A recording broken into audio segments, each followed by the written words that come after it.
សូមជម្រាបសួរដល់សិស្សគណៈនិងលោកគ្រូអ្នកគ្រូដែលចូលចិត្តស្រាវជ្រាវវិទ្យាហោរាសាស្ត្រឥឡូវនេះខ្ញុំបានលើកយកប្រវត្តិកាយព្រះអាទិត្យមកជម្រាបជូនថាប្រវត្តិកាយព្រះអាទិត្យដែលខ្ញុំបានធ្វើលើកមុននោះវាមានការខ្វះខាតត្រង់ចំណុចមួយចំនួនឥឡូវនេះខ្ញុំបានធ្វើថ្មីហើយកែតម្រូវ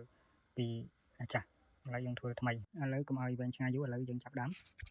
ផ្កាយអាទិត្យតាមដំណើរហោរាសាស្ត្រពោលថាព្រះសិវៈឬព្រះឥសូរសូត្រមុនវេទឲ្យរាជសី6ឲ្យទៅជាម្សៅធូលីរួចហើយក្របដោយក្រណាត់ក្រហមហើយប្រោះព្រំដោយទឹកអមฤតប្រសិទ្ធ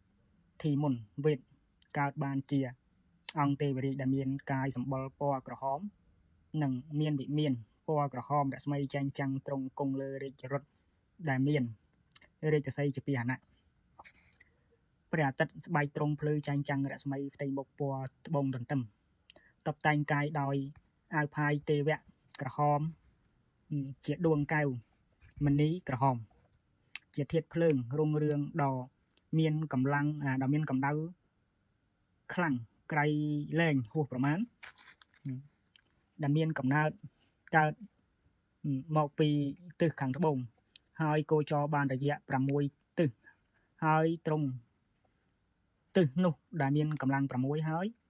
ទិសដែលត្រង់គង់នោះគឺទិសជាប្រភពធាតុភ្លើងដែលមានលក្ខណៈដូចជាភ្លើងដែលបោកបក់យ៉ាងខ្លាំងស្ថិតនៅទិសខាងកើតឈៀងខាងជើងគឺទិសឦសានជាទិសរបស់ព្រះអាទិត្យជាទិសរបស់ព្រះអាទិត្យជាធំតាមដំណើររឿងថាក្នុងគ្រាមួយនោះព្រះប្រហ័សកើតជាទិសាបមោកព្រះអាទិត្យកើតជាមាណពបានទៅរៀនសិលសាស្ត្រក្នុងសមណៈព្រះប្រហ័សអាចារ្យក៏លើកនាងច័ន្ទឲ្យជាភរិយាព្រះអាទិត្យត្រេកអរហើយក៏យកនាងច័ន្ទទៅទុកក្នុងដន្លាប់មាសរួចចូលទៅក្នុងព្រៃរកបេះផ្លែឈើព្រះអង្គាកើតជាពិតព្យាធរបានចូលរួមរស់ជាមួយនឹងនាងច័ន្ទក្នុងដន្លាប់ព្រះប្រហ័សដឹងហេតុការណ៍នោះជាដរាបមកហើយលុះព្រះអាទិត្យត្រឡប់មកពីព្រៃចូលទៅរកព្រះប្រហ័សឃើញថ្មាត់ស្លាដាក់ជា3កន្លែងហើយក៏សួរថាសប្តាហ៍ថ្ងៃព្រះអាចារ្យធ្លាប់ដាក់ត្រឹមតែ2ថ្មាត់ថ្ងៃនេះមិនដេចក៏ដាក់ទៅដល់3ព្រះប្រហ័សតបថាបើអ្នកណាចង់ដឹងការជាក់ច្បាស់ចូលទៅបើកក្របដន្លាប់មាសមើលទៅព្រះអាទិត្យក៏បើកមើលឃើញព្រះអង្គាក៏លើកប្រខាន់ឡើងនឹងកាប់ពិតព្យាធរក៏ស្ទុះហោះឡើងទៅលើអាកាសហើយត្រឡប់យកប្រខាន់សាប់ចិញ្ច្រាំសីស័ករបស់ព្រះអាទិត្យបែក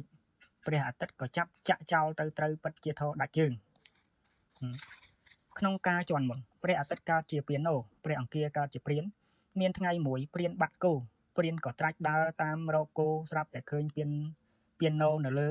ប្រគៀបឈើក៏រើសដុំដីចោលទៅត្រូវក្បាលពាណូបែកតម្រាព្យាករពោលថាការដែលព្រះអាទិត្យសាងដោយរាជសីនោះទើបធ្វើឲ្យមាននិស័យតំណងរាជសីតាមដែលពោលរៀងមកថាជាសត្វមាននិស័យស្រឡាញ់យុះស្រឡាញ់ស្អាតហើយជាសត្វហឺហាមានមីនះប្រកាន់ខ្លួនបញ្ញារហ័សចិត្តដាច់ណាត់ត្រូវការស្រឡាញ់ភឿនភ័ក្រហ៊ានបង់ច្រើនកំព្រាត្រូវការជាឥស្សរៈមិនតាមអ្នកណាព្រះអាទិត្យជាកូនប្រសារព្រះប្រហ័សនិងជាស្វាមីនឹងច័ន្ទជាសត្រូវនឹងអង្គាជាសហាយនឹងនាងច័ន្ទក៏សង្កេតដែលពោលដល់និស័យដូច្នេះក៏ព្រោះហេតុភ្លើងជាគោលមានពណ៌ក្រហមក៏ជាពណ៌របស់ភ្លើងនេះឯង